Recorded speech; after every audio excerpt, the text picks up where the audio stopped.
¿Qué tal? ¿Cómo están amigos y amigas de esta comunidad? Como siempre, un gusto, como siempre, un placer que nos acompañen. Pues hablemos de un tema que ustedes me han sugerido, que tiene que ver, por supuesto, con lo que pasa en Mazatlán, con este grupo de empresarios que quiere prohibir la banda en la playa, así como también las declaraciones de María Marván, quien cuestionó este famoso, pues sí, famoso sonido de la Ciudad de México ya de los colchones, ¿no? De la venta y compra de colchones, de fierro viejo y demás. ¿Y qué les parece si lo vinculamos precisamente con el tema de la encuesta que se dio a dar a conocer por parte del financiero, prácticamente ya a 2 meses de que se lleven a cabo las elecciones presidenciales por el Congreso de la Unión, por la jefatura de gobierno, por varias entidades, más de 20,000 cargos estarán en juego y que a final de cuentas van de una forma, van de la mano. ¿Y a qué me quiero referir? Principalmente a que tanto en el caso de Mazatlán como en esta postura de una académica de derecha, de María Marván, nos confirma lo que hemos platicado ya en diferentes ocasiones en este y en otros espacios. Una de las grandes, pero de las grandes debilidades que tiene la oposición como tal y los sectores que la apoyan es su clasismo y es su racismo. Dos formas de ser, dos formas de pensar que van emparejadas desde hace muchísimos, pero muchísimos años en México y que provienen principalmente de esas clases privilegiadas, de esas clases acomodadas, de esos mayordomos bien pagados, quienes de una u otra manera desprecian todo lo que tiene que ver con lo popular, que desprecian todo lo que tiene que ver con la cultura del pueblo. ¿Por qué? Porque, bueno, consideran o aspiran supuestamente a vivir mejor o aspiran a vivir en un mejor país basados principalmente en sus doctrinas clasistas, en sus doctrinas totalmente, pero totalmente jerarquizadas, dejando de lado, por supuesto, a todos y a todas aquellas que consideran que son desechables. Tanto el caso de María Marván como de este grupo de empresarios que busca prohibir precisamente la banda en Mazatlán, provocando una reunión impresionante de músicos en las playas de este hermoso puerto, protestas de verdad admirables por parte de varios integrantes de las bandas, de activistas, de ciudadanos mazatlecos, quienes salieron literal a la calle a decir, aquí no nos vengan con ese tipo de payasadas, con ese tipo de acciones, con ese tipo de medidas, que lo único que van a generar, por supuesto, son problemas, problemas con la ciudadanía. Hay una característica del mazatleco, mi padre era mazatleco, y es que no son nada, pero nada dejados, ¿eh? Nada dejados. Saben defender perfectamente cada uno de sus derechos, saben defenderse ante lo que ellos consideran que son acciones autoritarias por parte de los gobernantes, bueno, a tal punto que el propio alcalde de Mazatlán tuvo que salir a decir que ellos no estaban promoviendo absolutamente nada y que todo era responsabilidad de los empresarios que querían quedar bien, por supuesto, con los turistas, particularmente los extranjeros.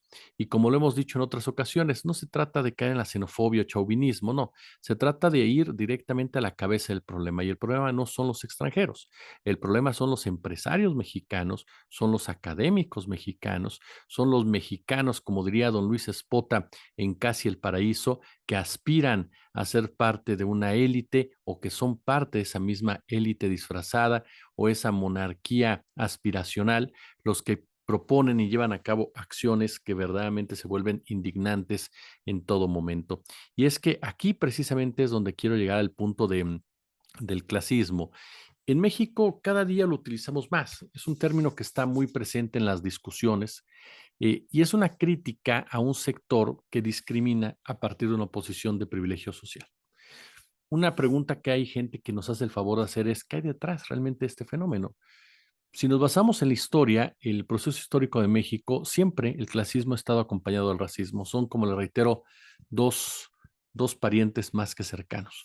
Y el racismo que impera en el país está lleno de matices, debido a que se constituyó a partir de un fenómeno que es crucial, que inicia, si no mal recuerdo, en el siglo XVI, y hablo del mestizaje, ¿no? Ese concepto en el cual se quería vender que México no era un país racista porque era un país mestizo, aun y cuando dejaba fuera a todas las comunidades originarias. El clasismo también tiene funciones y aquí es donde vamos a profundizar un poco con base a lo que ha escrito y señalado el maestro Roberto Morris. El clasismo tiene funciones operativas sobre el control de las masas. Es una herramienta que demarca la hegemonía definitivamente de las élites. Por ejemplo, hablamos de que México, 60% de los ciudadanos viven en situación de pobreza o vulnerabilidad. En el campo, el número asciende al 75%. Y entre todas las carencias de las cuales padecen estas personas, se puede sumar la falta de decisión, es decir, la falta de una libre decisión. Ante la falta de oportunidades, ante la nula movilidad social, realmente no tienen control de sus vidas, hacen lo que pueden hacer. Y en México, esta explotación es protegida y promovida por las élites que a través de las décadas de los años han erosionado el Estado para fragmentarlo y beneficiarse a ellas a costa de las mayorías. De esa manera, amplifican sus fortunas con base al abuso de los pobres. Ahora, obviamente esto genera un malestar social, pero lo que llama más la atención es que si usted le pregunta a algún integrante de estas élites si son racistas o son clasistas, ellos por supuesto dicen que no. Incluso se molestan con las inconformidades por parte de la mal llamada clase baja, ¿no? Hay discursos, por supuesto, de resentimiento, de condena hacia la clase trabajadora, hacia los movimientos sociales, de inmediato son tachadas de populismo, son tachadas de amenaza a la democracia, de enemigos del desarrollo, ¿no? Cuando en realidad son protestas y voces que durante muchos años fueron acalladas por los medios de comunicación grandotes que buscaban, obviamente, pues avalar la concentración del capital a costa de las mayorías. Originalmente, esta narrativa para administrar al pueblo era, dice el maestro Roberto Morris, era paternalista, ¿no? Incluso presentaba a los pobres como agradables, pero poco competentes. ¿Cuántas películas no vimos en nuestro país desarrolladas en la época de oro del cine mexicano, en donde te presentaban a personajes como el Mantequilla, como el Chicote, ¿no? Que eran gente pobre, que eran gente incluso hasta medio floja, pero pues eran bastante simpáticos, ¿no? Pero no eran capaces de hacer muchas cosas.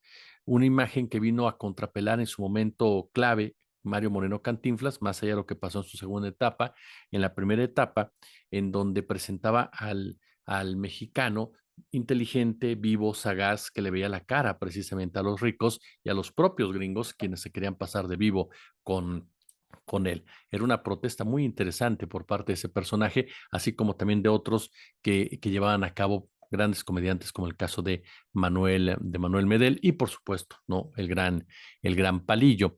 Octavio Paz fue uno de los grandes, pero grandes propagadores de este concepto paternalista de la pobreza, este concepto clasista y racista paternalista. Octavio Paz, sin duda alguna, jugó un papel determinante, incluso en el adoctrinamiento de varios de sus académicos e intelectuales que posteriormente lo siguieran. Aquí en este canal, usted ha sido testigo de manera indirecta de un debate que siempre han tenido Federico Bonacio y Ricardo Valderas, que tiene que ver con una figura en particular, con la del Chavo del Ocho. Y es que Televisa fue factor con telenovelas en donde nos presentaba a la chica pobre que se casaba con un rico y entonces su vida cambiaba, la historia literal de la Cenicienta. Recordemos el caso concreto de Rosa Salvaje, por ejemplo, o Los ricos también lloran, pero además de ello, tenía otro programa que jugaba un papel determinante en el estereotipo del mexicano pobre y lo explotaba hasta la saciedad con la estigmatización bondadosa. ¿A qué me refiero? Al de Roberto Gómez Bolaños, al famoso Chespirito, ¿no? Que normalizaba estos elementos paternalistas, clasistas y racistas. Incluso Carlos Vallarta, en una entrevista que nos dio en la Octava hace ya algún tiempo, fue sumamente crítico de Gómez Bolaños y de Televisa. Dijo, sin querer queriendo, un avatar del pueblo raso que puede sobreponerse a toda calamidad siempre y cuando se mantenga leal a sus principios, a la virtud en la pobreza y la romantización de la penuria, una característica que ha definido a América Latina desde hace más de 500 años, el noble salvaje, quien por su fortaleza puede sobreponerse a una vida de complicaciones, pero jamás cambian las cosas hacia el rico, ¿no? El rico es el que controla definitivamente todo ello. Esto se profundizó, se radicalizó, dejó de ser ese clasismo paternalista para convertirse en lo que hoy vemos, ese clasismo neoliberal, es decir, la criminalización de la pobreza. Hoy, para esa élite, los pobres son responsables de los ilícitos, los pobres son responsables del narcotráfico, los pobres son responsables de las diferentes penurias, ¿no? El pobre es pobre porque quiere, así es sencillo. El pobre es pobre porque le tocó vivir en nacer en esa mala fortuna. El pobre es un lastre, ¿no? Para la sociedad que requiere ser gobernado por las élites. El ejemplo que nos comparte el maestro Morris, y lo platico con ustedes, tiene que ver con Ricardo Anaya. Ustedes recuerdan seguramente este, esta serie de spots que lanzó Ricardo Anaya, bastante desafortunados todos ellos, en donde quería compararse con Andrés Manuel López Obrador y que realmente resultó patético, por decirlo de una manera decente. Pero hay un spot en particular que llamó mucho la atención y que en su momento se discutió bastante porque mostraba como tal a Ricardo Anaya y la visión de la gente que lo rodea, que muchos de ellos están trabajando con Xochitl Gálvez. Es este acto en donde Anaya nos dice, esto es un poco como el compadre que gana 2,000 pesos a la semana y en lugar de pagar la luz, el agua, el gas, comprar la comida para la familia, se los bota en caguamas. Lo recuerda, incluso hubo cerveceras que presentaron a Roberto Anaya ahí, a Ricardo Anaya, perdón, con una imagen de papel, con la caguama, ¿no? Bueno, Anaya de esta manera retrataba a los pobres como, ¿qué? Como irresponsables, como borrachos, obviamente los responsabilizaba de su ingreso precario, es decir, los criminalizaba, sin decir absolutamente nada a Naya de la precarización laboral y salarial que ha hecho la élite durante más de 30 años. Ahora, de este discurso se desprende un esfuerzo de las élites de victimizarse. Ellos siempre son víctimas, víctimas de la pobreza, víctimas del Estado cuando los quiere obligar a cumplir la ley, víctimas del populismo, incluso se han atrevido a llamarse víctimas precisamente de racismo, víctimas también de discriminación, aun y cuando son ellos quienes han impuesto el modelo económico y social que ha impedido el ascenso como tal y que ha segregado aún más a la población, polarizando a este país, ¿no? A final de cuentas, eso es uno de los puntos que más les molesta tanto a esta clase alta como a los pobres de derecha, a los mayordomos bien pagados, de la figura de López Obrador, porque López Obrador lo que hizo en las mañaneras fue empezar a evidenciarlos, así como también gracias a las redes sociales se visibilizaron los abusos cometidos por estas élites. Se crearon literal con las plataformas, bocinas enormes, megáfonos, en donde les puedes literal mentar la madre como tal, y eso es algo que a ellos no les gusta, y no les gusta porque jamás se han visto como abusivos, como criminales, como caciques. Se ven realmente como personas que te hacen un favor en gobernar este país, personas que te hacen un favor en darte trabajo, personas que te hacen un favor en pagar impuestos, personas que te hacen un favor en ser académicos, personas que te hacen un favor en convivir en las calles de este México, ¿no? Obviamente que al empoderarse las clases populares, como ha pasado en el gobierno de López Obrador, surge la contrarrespuesta.